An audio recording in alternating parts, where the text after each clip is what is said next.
Namaku Yuli.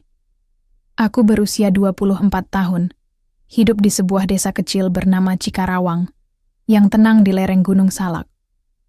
Desaku dikelilingi oleh sawah hijau dan hutan tropis yang rimbun, tempat suara burung berkicau lebih keras dibandingkan deru kendaraan bermotor. Di sini, waktu seolah berjalan lebih lambat, namun bagi orang-orang seperti aku dan Ibu Aseh, ibuku, tidak ada cukup waktu untuk memperbaiki puing-puing kehidupan yang telah runtuh. Aku tinggal bersama Ibu Aseh di rumah, kayu tua yang sudah mulai lapuk dimakan usia. Ayah pergi meninggalkan kami beberapa tahun lalu, dan kata meninggalkan itu tak pernah terdengar begitu menyakitkan, sampai aku menyadari apa artinya. Dia tidak hanya pergi dari rumah ini, tetapi juga dari kehidupan kami secara keseluruhan. Setelah bertahun-tahun bekerja sebagai sopir truk di Jakarta, dia jatuh cinta pada wanita lain, wanita kaya yang menjanjikan kehidupan mewah dan kemapanan yang tak pernah bisa kami berikan padanya. Ketika perceraian akhirnya disahkan, ibu tersungkur dalam kesedihan mendalam. Dan aku hanya gadis belasan tahun saat itu, mencoba memahami bagaimana keluarga yang dulunya utuh bisa hancur begitu saja. Setelah kepergian ayah, Ibu Aseh berubah. Rambutnya yang dulu hitam legam mulai dipenuhi uban, wajahnya semakin keriput, dan tubuhnya seringkali lemah tak bertenaga.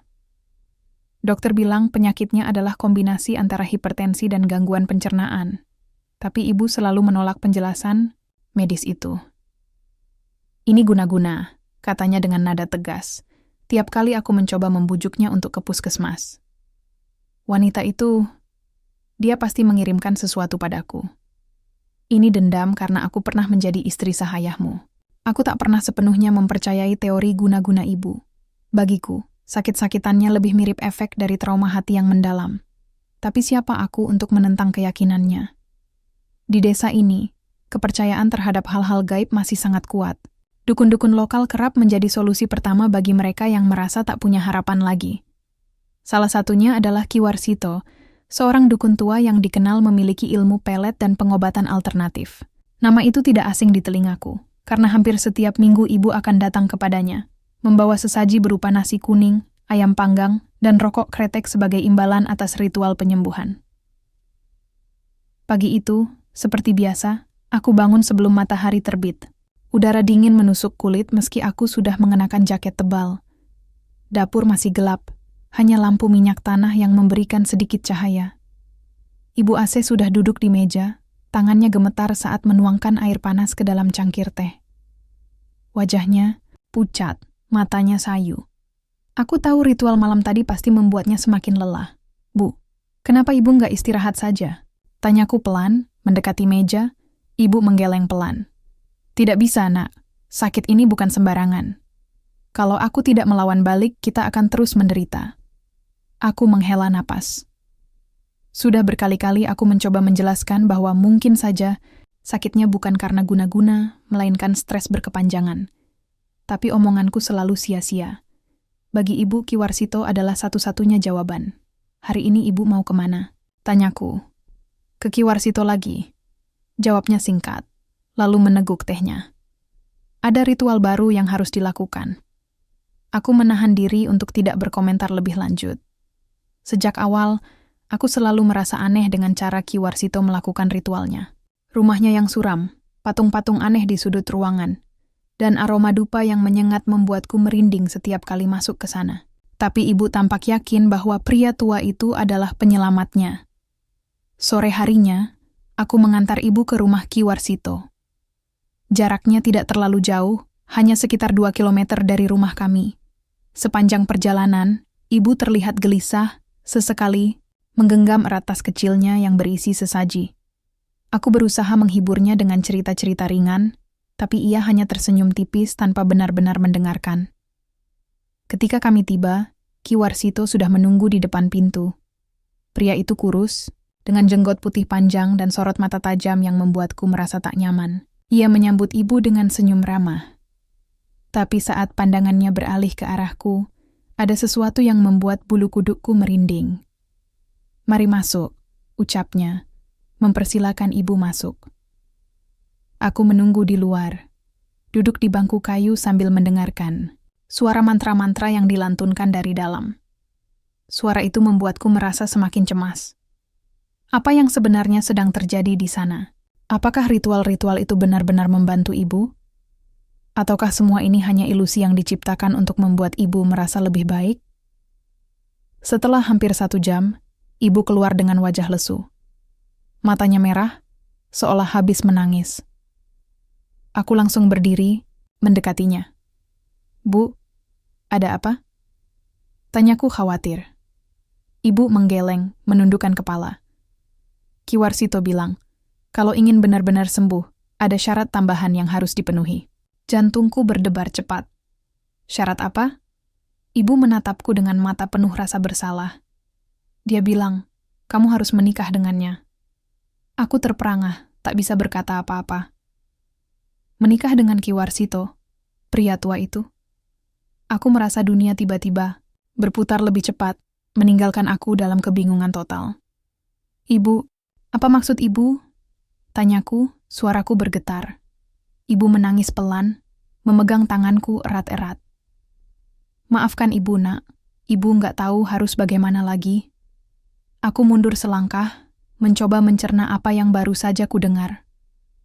Bagaimana mungkin ibu meminta aku melakukan hal seabsurd itu? Apakah ritual-ritual ini benar-benar penting? Ataukah ini hanya alasan Ki Warsito untuk mendapatkan apa yang dia inginkan? Tidak, Bu. Jawabku tegas. Aku nggak akan menikah dengannya. Itu nggak masuk akal. Ibu menangis semakin keras, tubuhnya gemetar. Kalau kamu nggak mau, ibu nggak akan sembuh. Kita nggak punya pilihan lain. Aku menatap ibu dengan hati yang hancur. Bagaimana aku bisa mengorbankan hidupku demi sesuatu yang bahkan belum tentu nyata? Tapi jika aku menolak, apakah ibu akan semakin menderita? Pertanyaan-pertanyaan itu berputar di kepalaku, membuatku semakin bingung dan frustrasi. Perjalanan pulang terasa sunyi. Ibu menangis dalam bisu, sementara aku hanya bisa diam, berpikir keras tentang apa yang harus kulakukan. Dunia yang tadinya damai kini terasa semakin sempit, memaksaku untuk memilih antara kebahagiaan pribadi dan keselamatan ibu. Malam itu, aku memandangi langit berbintang dari jendela kamarku. Pikiranku kacau, hatiku berat. Aku tahu, kehidupan normal yang kuinginkan semakin jauh dari jangkauan. Tapi aku juga tahu, jika aku tidak melakukan sesuatu, ibu mungkin tak akan pernah sembuh. Apapun yang terjadi, keputusan ini akan mengubah segalanya.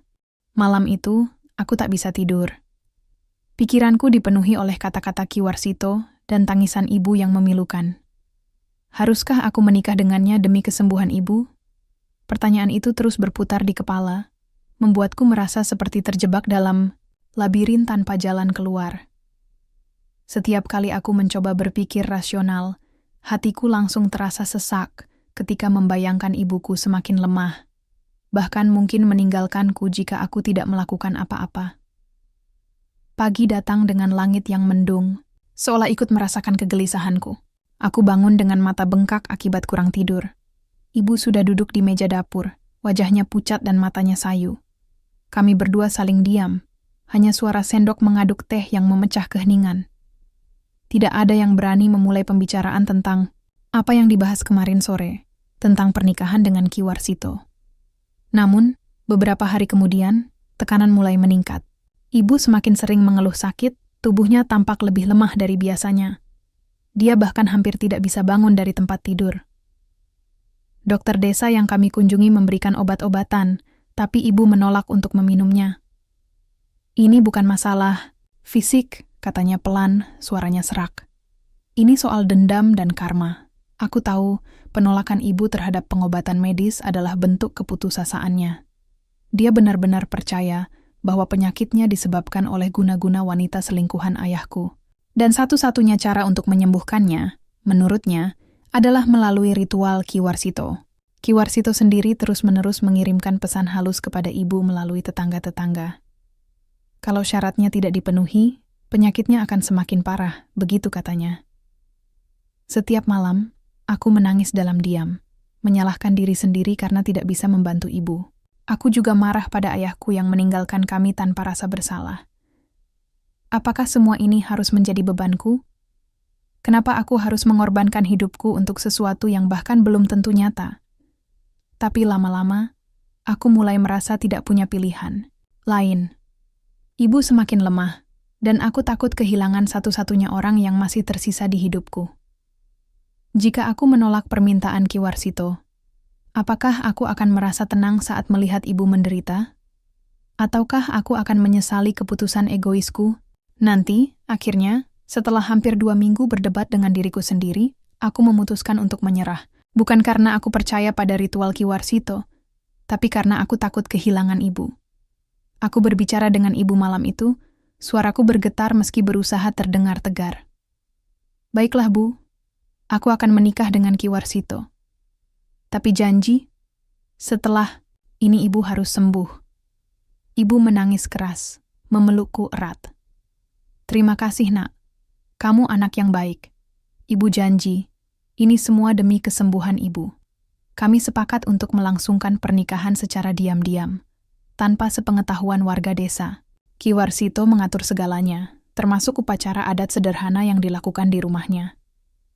Aku takut jika orang-orang tahu, mereka akan menghina atau menertawakanku. Di desa ini, pernikahan dengan dukun tua seperti Ki Warsito dianggap tabu, bahkan memalukan. Hari pernikahan itu tiba dengan cepat. Aku mengenakan kebaya sederhana milik ibu. Warnanya pudar karena sering dicuci berkali-kali. Ibu menata rambutku dengan rapi. Wajahnya tampak lebih cerah meski masih pucat. Namun, senyumnya kini terlihat lega, seolah bebannya telah hilang. Aku berusaha tersenyum, tapi hatiku kosong. Ini bukan pernikahan impianku. Ini adalah pengorbanan besar yang harus kulakukan demi ibuku. Ki Warsito menunggu di ruang tengah rumahnya, duduk di kursi kayu dengan wajah tenang. Patung-patung aneh dan dupa yang menyala memberikan nuansa mistis yang membuatku merinding. Seorang pemuka agama lokal memimpin upacara singkat, membacakan doa-doa yang tak kupahami. Aku hanya berdiri di sana, seperti boneka tanpa jiwa, mengikuti setiap instruksi yang diberikan. Saat cincin sederhana melingkar di jariku, aku merasa seperti bagian dari diriku telah hilang.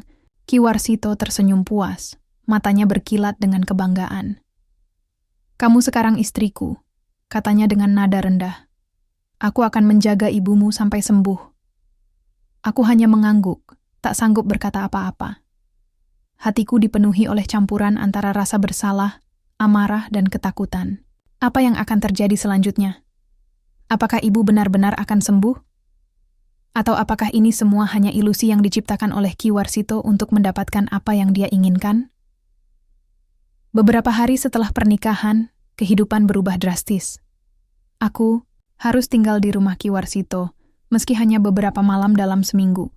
Rumah itu suram, dingin, dan penuh dengan barang-barang aneh yang membuatku merasa tidak nyaman.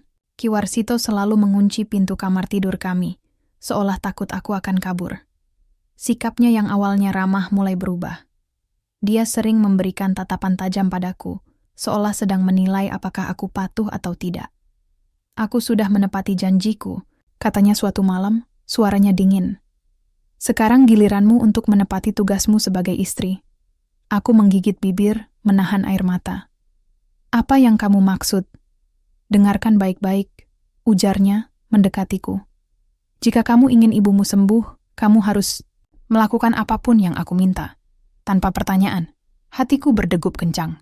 Aku merasa seperti burung dalam sangkar emas, tanpa harapan untuk melarikan diri. Tapi aku tak bisa menolak. Jika aku melawan, apakah ibu akan semakin menderita? Aku hanya bisa pasrah, berharap ini semua akan berakhir dengan baik. Namun, ada satu hal yang membuatku semakin curiga. Suatu malam, saat Ki Warsito tertidur, aku menyelinap keluar kamar dan menyusuri rumahnya. Di sebuah ruangan kecil di belakang, aku menemukan kotak-kotak berisi patung kecil dari tanah liat, mirip dengan yang sering digunakan dalam ritualnya. Patung-patung itu tampak aneh, dengan wajah-wajah yang menyeramkan. Di salah satu sudut ruangan, ada buku besar berdebu yang tergeletak terbuka. Saat aku membaca isinya, aku terkejut. Buku itu berisi mantra-mantra dan catatan tentang orang-orang yang telah datang kepadanya untuk mencari bantuan.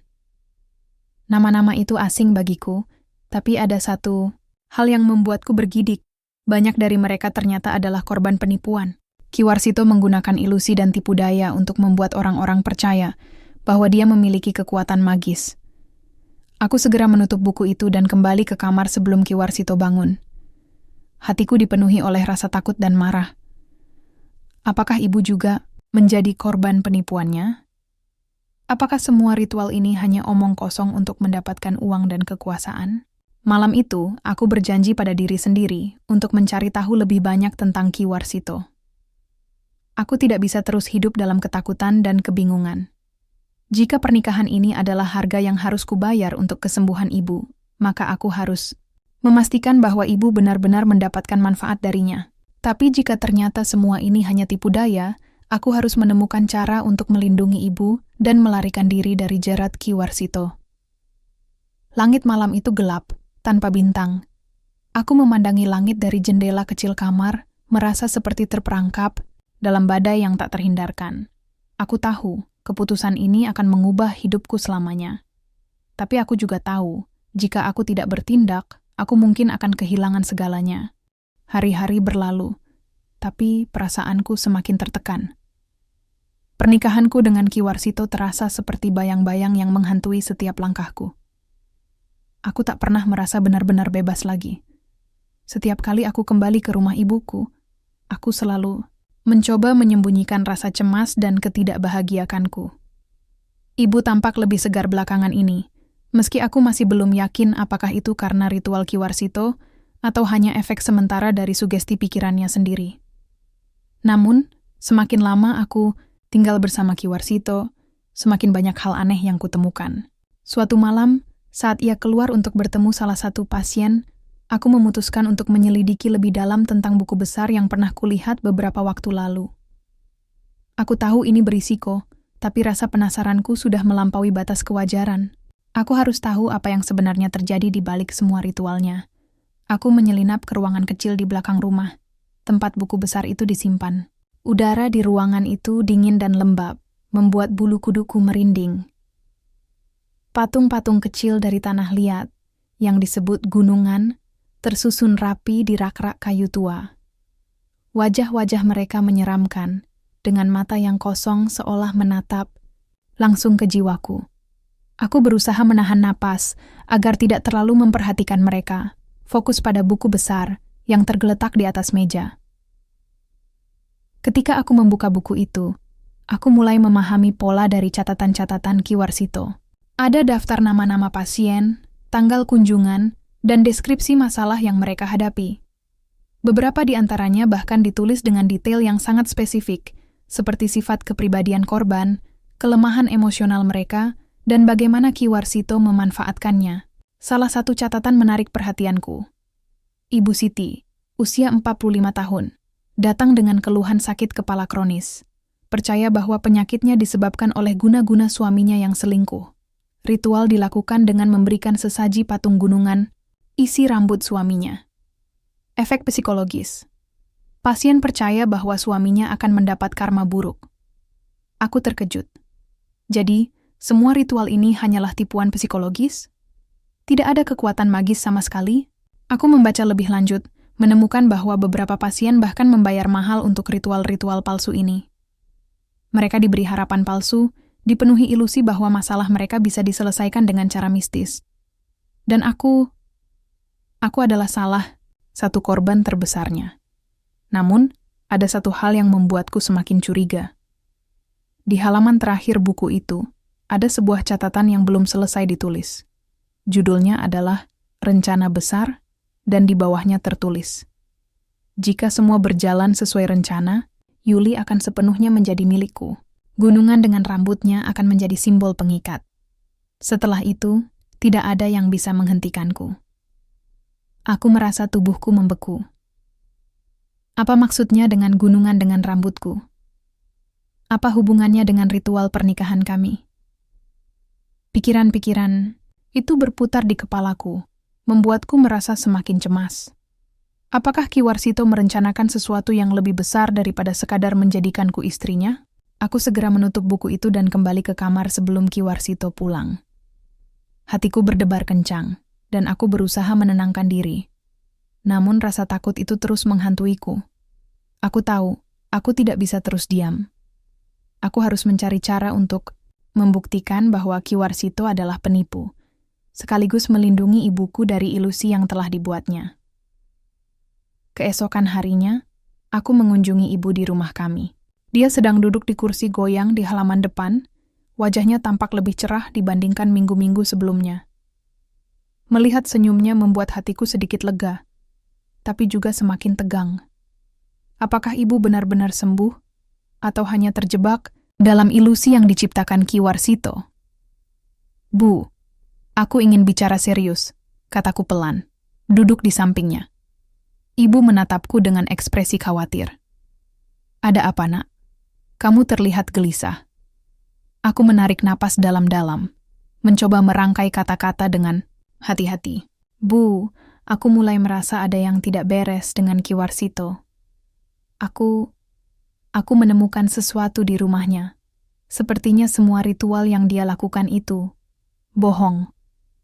Ibu mengerutkan dahi, matanya penuh keraguan.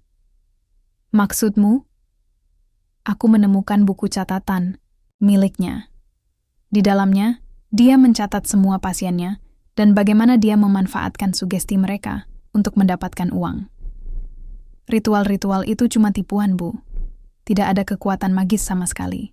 Ibu terdiam sejenak, wajahnya tampak bimbang.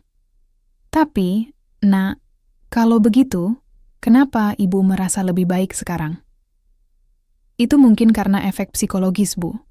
Ketika kita percaya bahwa kita sedang disembuhkan, tubuh kita kadang-kadang merespons dengan cara yang positif. Tapi itu bukan berarti penyakitnya hilang secara nyata. Kita tetap butuh pengobatan medis. Ibu menundukkan kepala, tangannya gemetar. Kalau begitu, apa yang harus kita lakukan? Apakah kita harus melaporkan Ki Warsito? Aku mengangguk. Ya, Bu, tapi kita harus hati-hati. Dia mungkin punya banyak pengikut di desa ini. Kalau kita gegabah, kita bisa jadi sasaran kemarahannya. Ibu menghela napas panjang. Baiklah, Nak. Ibu percaya padamu. Tapi bagaimana caranya? Aku merenung sejenak. Aku akan mencari bukti lebih banyak. Aku yakin pasti ada orang lain yang juga menjadi korban penipuannya. Kalau kita bisa mengumpulkan cukup bukti, kita bisa melaporkannya ke polisi. Beberapa hari kemudian, aku mulai menyelidiki lebih dalam. Aku mengunjungi beberapa tetangga yang pernah datang kepada Ki Warsito untuk mencari bantuan. Awalnya, mereka enggan berbicara, takut jika Ki Warsito mengetahui bahwa mereka membocorkan rahasia. Namun, setelah aku meyakinkan mereka bahwa aku juga korban, beberapa di antaranya mulai membuka diri. Ia bilang, bisa menyembuhkan penyakit suamiku dengan ritual khusus, kata Busri, salah satu tetangga. Tapi setelah kami membayar mahal, tidak ada perubahan apapun. Bahkan, suamiku malah semakin parah. Cerita-cerita serupa terus bermunculan. Semua korban memiliki pola yang sama. Mereka percaya pada ritual Ki Warsito, membayar mahal, lalu kecewa karena tidak ada hasil nyata. Aku mulai mengumpulkan semua informasi ini, mencatat nama-nama dan kronologi kejadian. Aku tahu, ini adalah senjata yang kuat untuk melawan Ki Warsito. Namun, semakin banyak aku menyelidiki, semakin aku merasa ada bahaya mengintai. Suatu malam, saat aku kembali ke rumah Ki Warsito, aku merasakan ada sesuatu yang berbeda. Patung-patung gunungan di ruangan belakang tampak lebih banyak dari biasanya, dan salah satunya memiliki rambut hitam yang mirip dengan rambutku. Aku menelan, ludah, merasa ngeri.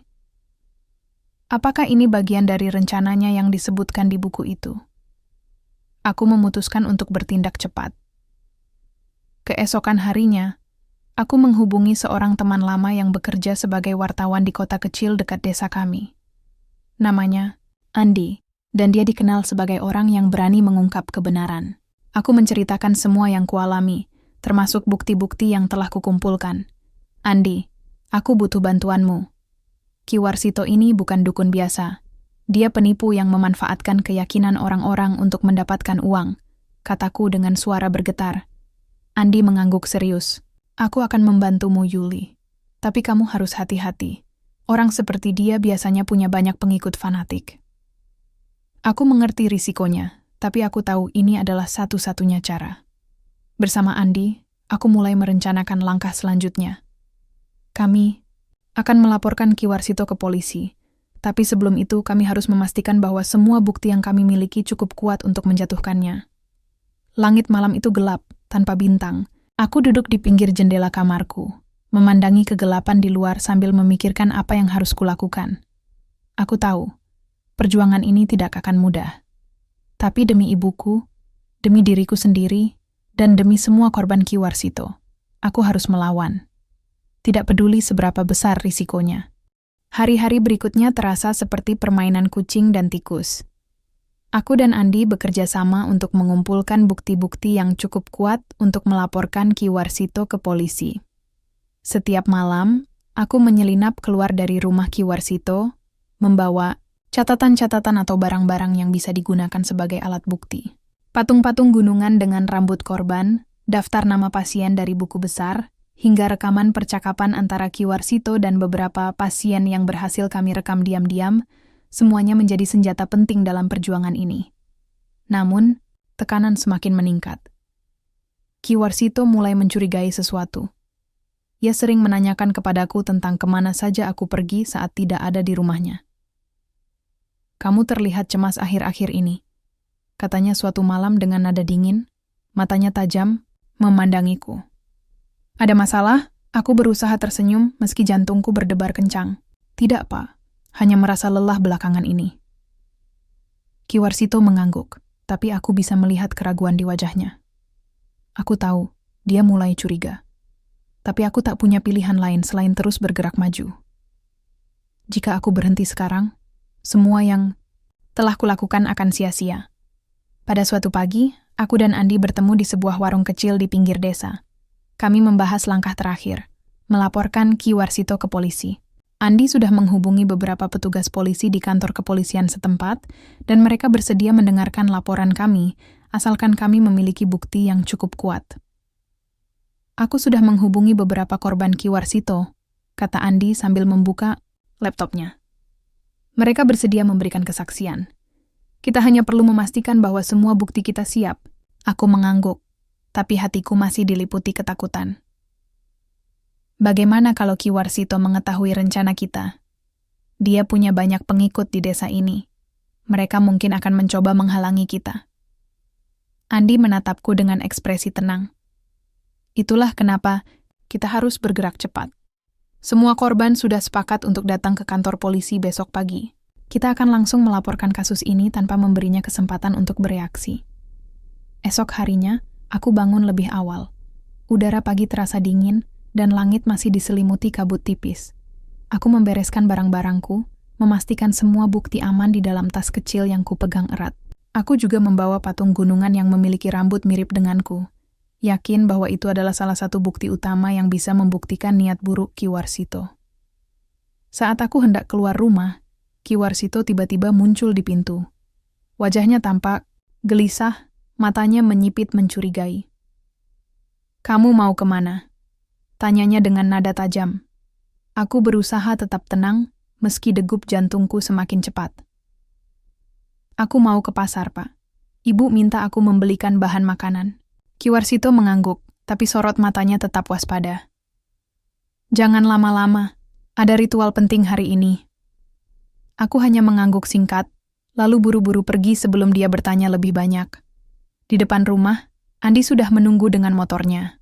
Kami langsung menuju kantor polisi, hatiku berdebar-debar sepanjang perjalanan. Di kantor polisi, suasana tegang namun penuh harapan. Beberapa korban Ki Warsito sudah berkumpul, termasuk Busri dan beberapa tetangga lainnya. Mereka tampak gugup, tapi juga lega karena akhirnya bisa berbagi cerita mereka. Seorang petugas polisi bernama Pak Harun memimpin diskusi, mendengarkan setiap detail dengan serius. "Baik," kata Pak Harun setelah mendengar semua kesaksian. "Sekarang, kita butuh bukti fisik untuk memperkuat laporan ini. Apakah Anda memiliki sesuatu yang bisa digunakan?" Aku membuka tasku. menyerahkan patung gunungan dengan rambut yang mirip denganku. Ini salah satu patung yang digunakan Ki Warsito dalam ritualnya, kataku. Dia bilang, ini adalah simbol magis yang akan mengikat korban pada dirinya. Tapi sebenarnya, ini cuma tipuan psikologis. Pak Harun memeriksa patung itu dengan teliti, lalu mengangguk. Ini cukup kuat sebagai bukti. Kami juga butuh buku catatan yang Anda sebutkan tadi. Aku menyerahkan buku besar yang kubawa, lengkap dengan catatan-catatan Ki Warsito. Pak Harun membacanya dengan seksama, wajahnya tampak semakin serius. Baik, dengan semua ini kita bisa langsung melakukan penangkapan. Kami akan mengirim tim ke rumahnya secepat mungkin. Beberapa jam kemudian kabar baik datang. Tim polisi berhasil menangkap Ki Warsito di rumahnya. Saat ditangkap, ia sempat berteriak marah, menuduh para korban telah berbohong. Namun, bukti-bukti yang kami kumpulkan terlalu kuat untuk dibantah. Polisi menemukan lebih banyak barang-barang mencurigakan di rumahnya, termasuk dupa-dupa, patung-patung aneh, dan uang tunai yang diduga hasil penipuan. Berita penangkapan Ki Warsito langsung menyebar ke seluruh desa. Awalnya, beberapa pengikutnya mencoba membela pria tua itu, tapi setelah melihat bukti-bukti yang dipublikasikan oleh polisi, mereka mulai sadar bahwa mereka telah menjadi korban penipuan. Bahkan, beberapa di antaranya meminta maaf kepada korban, lainnya atas dukungan mereka terhadap Ki Warsito. Ibu Asih adalah salah satu orang pertama yang mengetahui kabar ini. Ketika aku pulang ke rumah, dia sedang duduk di kursi goyang. Wajahnya penuh rasa bersalah. "Nak, ibu minta maaf," katanya pelan, air mata mengalir di pipinya. "Ibu salah. Ibu terlalu bodoh untuk menyadari bahwa semua ini cuma ilusi." Aku duduk di sampingnya, memeluknya erat. "Tidak apa-apa, Bu. Yang penting sekarang kita sudah tahu kebenarannya. Dan ibu tidak perlu lagi percaya pada hal-hal yang tidak nyata." Ibu mengangguk, tangannya gemetar. "Ibu janji, mulai sekarang ibu akan lebih terbuka pada pengobatan medis. Ibu nggak akan lagi bergantung pada dukun atau hal-hal gaib." Hatiku terasa lega mendengar kata-katanya. Meski pernikahanku dengan Ki Warsito telah berakhir, aku merasa seperti beban besar telah terangkat dari pundakku. Aku akhirnya bebas dari jerat pria tua itu, dan ibuku mulai menyadari kesalahannya. Namun, aku tahu bahwa perjuangan ini belum sepenuhnya usai. Meski Ki Warsito telah ditangkap, ada banyak hal yang harus kulakukan untuk membangun kembali hidupku. Aku memutuskan untuk memulai segalanya dari awal, dengan tekad yang lebih kuat untuk menjalani hidup tanpa bergantung pada masa lalu yang kelam. Malam itu, aku duduk di halaman rumah, memandangi bintang-bintang yang mulai muncul di langit. Untuk pertama kalinya dalam waktu yang lama, aku merasa seperti bisa bernapas lega. Langit yang tadinya gelap kini terlihat lebih cerah, seolah memberikan harapan baru bagi masa depanku. Aku tahu, jalan di depan masih panjang, tapi aku siap untuk menghadapinya. Setelah penangkapan Ki Warsito, hidupku mulai berangsur-angsur berubah. Aku tidak lagi merasa seperti burung dalam sangkar emas yang dipenjara oleh ritual dan ilusi. Namun, kebebasan ini bukanlah akhir dari perjuangan. Ini adalah awal dari tantangan baru. Aku harus bangkit dari keterpurukan dan membangun kembali hidupku, baik untuk diriku sendiri maupun untuk ibu. Beberapa hari setelah penangkapan itu, aku mendatangi kantor urusan agama di kecamatan untuk memastikan bahwa pernikahanku dengan Ki Warsito tidak sah secara hukum. Petugas yang menangani kasus kami mengatakan bahwa pernikahan itu dilakukan tanpa dokumen resmi dan hanya berdasarkan ritual adat sederhana. "Secara hukum, Anda bebas," katanya sambil tersenyum lega.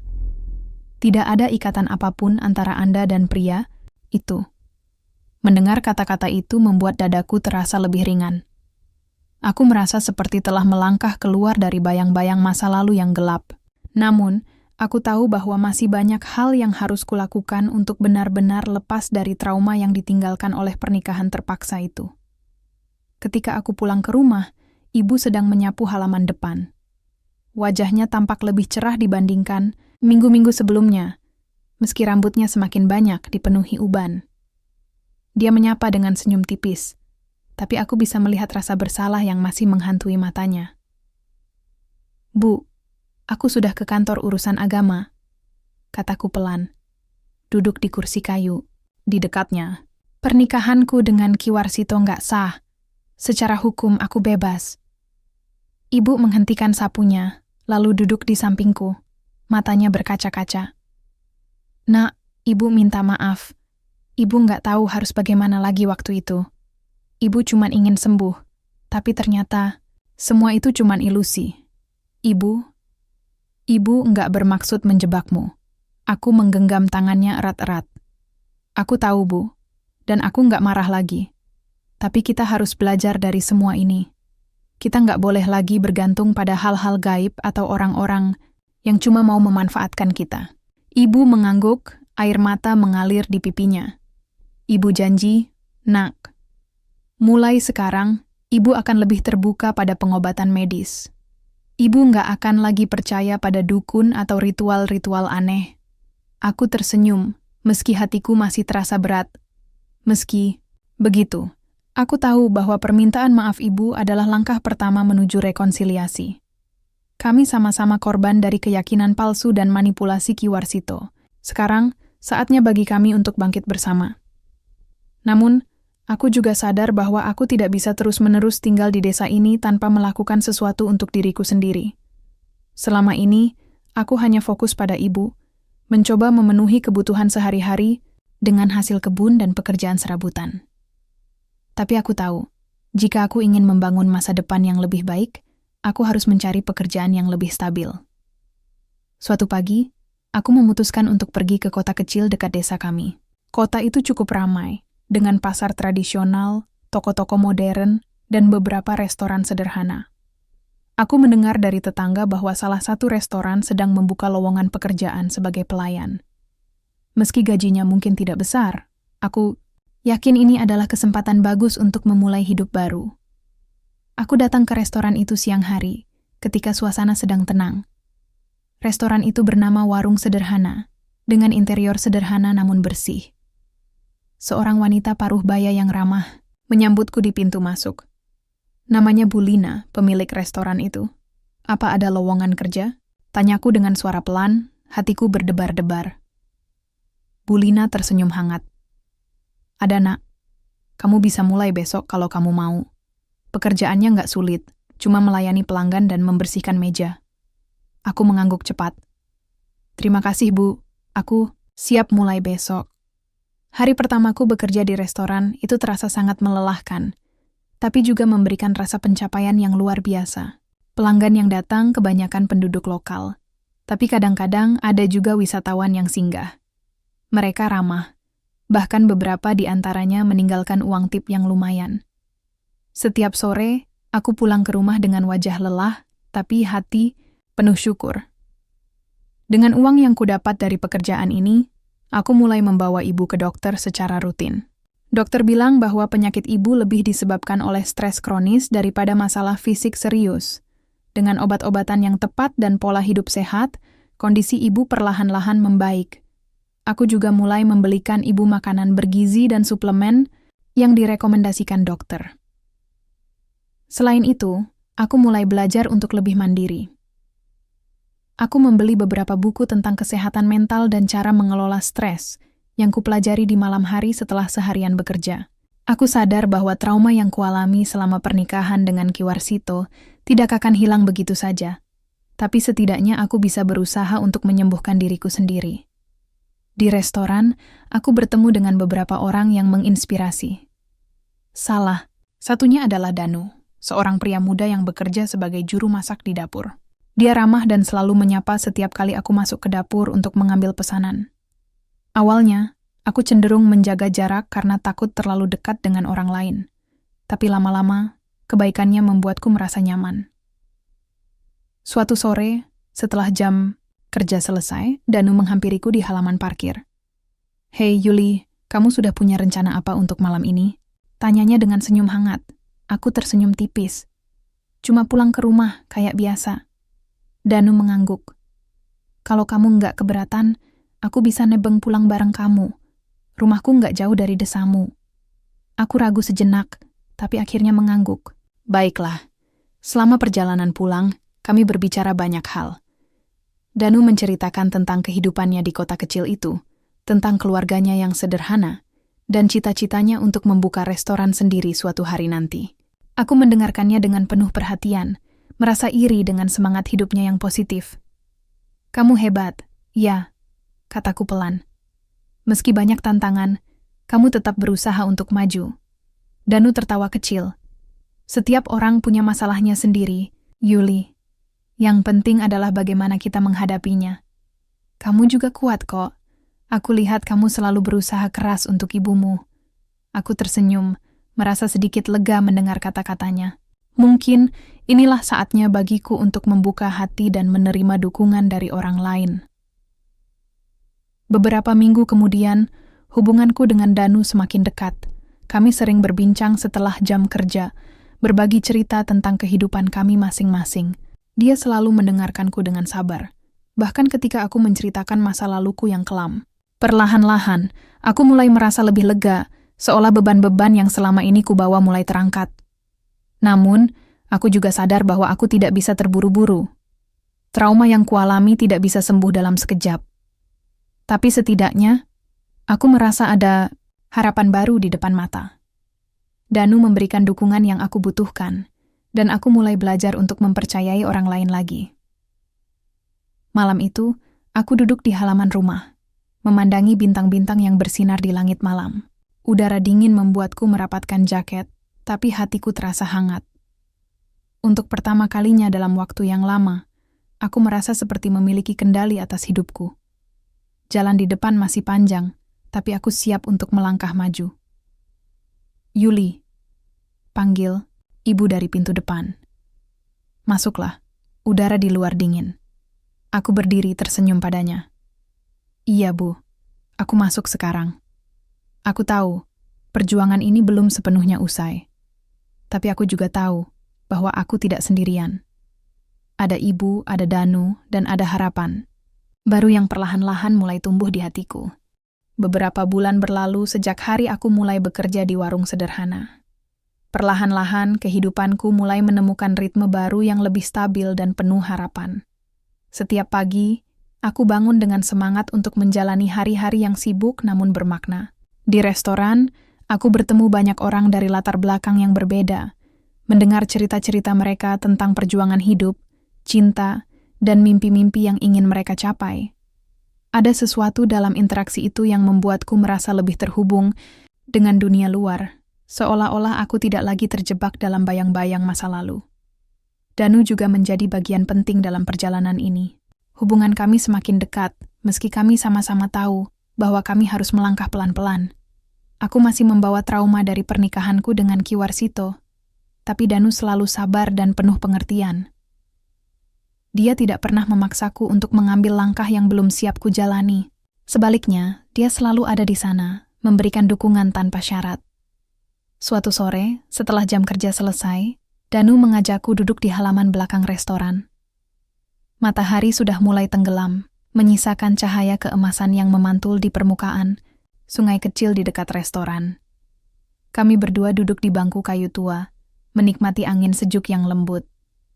"Yuli," katanya pelan, suaranya penuh ketulusan.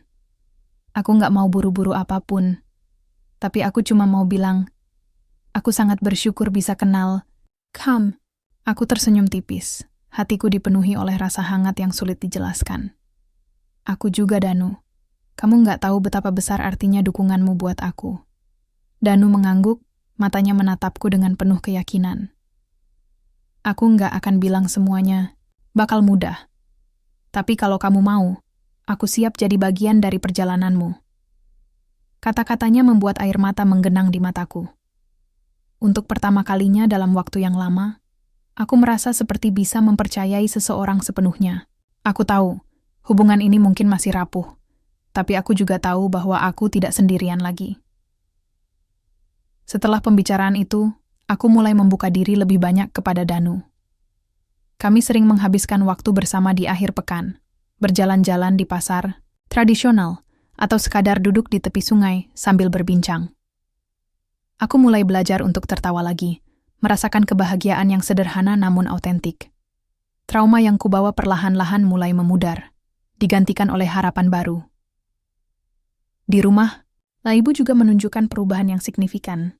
Dengan obat-obatan yang rutin diminum dan pola hidup sehat yang aku terapkan, kondisinya semakin membaik. Ibu mulai aktif lagi di desa, bahkan ikut bergabung dalam kelompok arisan ibu-ibu yang dulu sering ia hindari karena rasa malu. Warga desa, yang awalnya menghina kami karena pernikahanku dengan Ki Warsito kini mulai menghormati kami. Mereka melihat bagaimana aku berjuang untuk membangun kembali hidupku, dan banyak di antara mereka yang memberikan dukungan. Namun, perubahan paling besar adalah pada cara pandang ibu terhadap kehidupan.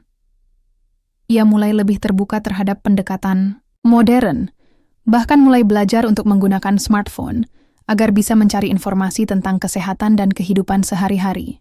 Melihat ibu yang begitu antusias membuat hatiku dipenuhi oleh rasa bangga. Aku nggak mau lagi jadi orang yang bodoh, Nak. Katanya suatu malam sambil memperlihatkan aplikasi kesehatan yang baru saja diunduhnya. Aku mau belajar banyak hal biar nggak gampang dibodohi orang lain. Aku tersenyum, memeluknya erat. Ibu hebat, Bu. Aku bangga sama Ibu. Hidup di desa Cikarawang juga mulai berubah. Setelah penangkapan Ki Warsito, warga desa mulai lebih kritis terhadap praktik-praktik tradisional yang seringkali tidak masuk akal. Beberapa orang bahkan mulai mengadakan diskusi rutin tentang pentingnya pendidikan dan kesehatan medis. Aku dan beberapa tetangga lainnya membantu mempromosikan program-program kesehatan yang diselenggarakan oleh puskesmas setempat. Kami ingin memastikan bahwa tidak ada lagi orang yang menjadi korban penipuan seperti yang dialami ibuku. Suatu pagi, saat aku sedang membersihkan meja di restoran, Bulina mendekatiku dengan senyum lebar. "Yuli, aku ada kabar baik buat kamu," katanya sambil menyerahkan amplop kecil. Aku membuka amplop itu dengan hati-hati, lalu tersenyum lebar ketika melihat isinya. Gaji bulan ini ternyata lebih besar dari biasanya, karena restoran mendapat bonus dari omzet yang meningkat. "Terima kasih, Bu," kataku dengan mata berbinar. Bulina tertawa kecil. "Kamu pantas dapatkannya, Yuli. Kamu kerja keras banget di sini." Uang tambahan itu aku gunakan untuk membeli beberapa barang kebutuhan rumah tangga dan tabungan kecil untuk masa depan. Aku juga mulai berpikir untuk melanjutkan pendidikan formal, mungkin mengambil kursus singkat di bidang manajemen atau administrasi. Aku tahu, ilmu yang kupelajari nanti akan membantuku membangun karier yang lebih baik. Malam itu, aku duduk di halaman rumah, memandangi langit penuh bintang. Hidup yang dulunya gelap kini mulai dipenuhi oleh cahaya baru. Aku tidak lagi merasa seperti korban dari keadaan yang tak terkendali. Aku tahu bahwa perjalanan ini belum benar-benar selesai, tapi aku juga tahu bahwa aku memiliki kekuatan untuk melanjutkannya. "Yuli," panggil ibu dari pintu depan. "Masuklah, udara di luar dingin." Aku berdiri, tersenyum padanya. "Iya, Bu, aku masuk sekarang." Sebelum masuk, aku melirik sekilas ke arah langit. Bintang-bintang tampak lebih terang malam itu, seolah memberikan harapan baru bagi masa depanku. Aku tahu, perjalanan hidup ini tidak akan selalu mudah. Tapi, aku juga tahu bahwa aku tidak sendirian. Ada ibu, ada Danu, dan ada semua orang yang telah mendukungku selama ini. Dengan langkah mantap, aku masuk ke rumah, meninggalkan masa lalu yang kelam di balik pintu. Hari esok menanti, dan aku siap untuk menjalani segala tantangan yang datang dengan kepala tegak dan hati penuh harapan.